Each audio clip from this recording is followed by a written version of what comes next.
Sveiki visi vandens mėgėjai ir mylėtojai, šiandien turime rugpjūčio 12 dieną. Į objektą atvažiavom kažkur tai apie 8 ryto. Vanduo dabar jau bėga kažkur tai gerą pusę valandos. Čia būtų objektas Stakliškės, prie upelio, čia upelis teka. Stakliškėse jo, problema ta, kad labai kalnuotas reljefas.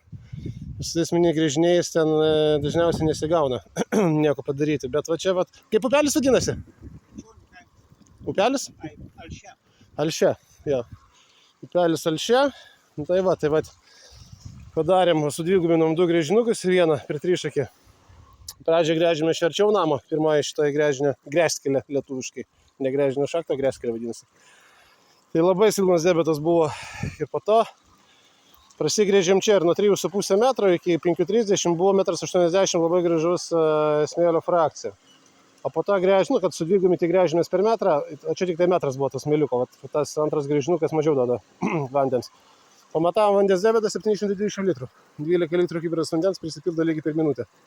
Vanduo jau praktiškai prasivalęs. Tai va, tokia va situacija. Ir čia jau gaunasi, čia dabar gaunasi, va, toksai jau kalniukas, į kalniuką eina. Ir va, arčiau namo, tenai visai jau ta smėlio linzė buvo praktiškai titra tik tai. Vandeningo smėlio praktiškai nebuvo, tai va, pasileidom per 5 metrus arčiau. Aš jau žmogaus jau riba, jau sklypa baigėsi.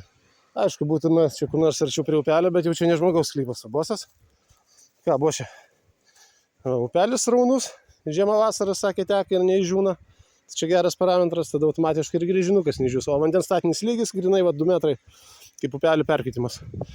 Upelio lygis, vandens statinis lygis, grįžinį. Slauks atvažiuojam su džipuku ir prie kabėlę, tai va, tokia va. Gražiai va, aplinka išpuoselėta pa žmogų. Braškė sodina. Ką, bosai?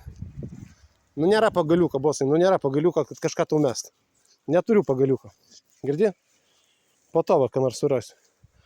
Šlaitai paslinkė va taip. Ja, ir gruntas labai įvairus buvo.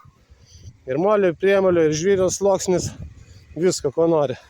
Bet va, sakau, va, iš šito va, antro grįžinuko tai buvo pats gražiausias smėlis, 1,80 m sluoksnis. Iki 5,30 tai va, taip atrodo.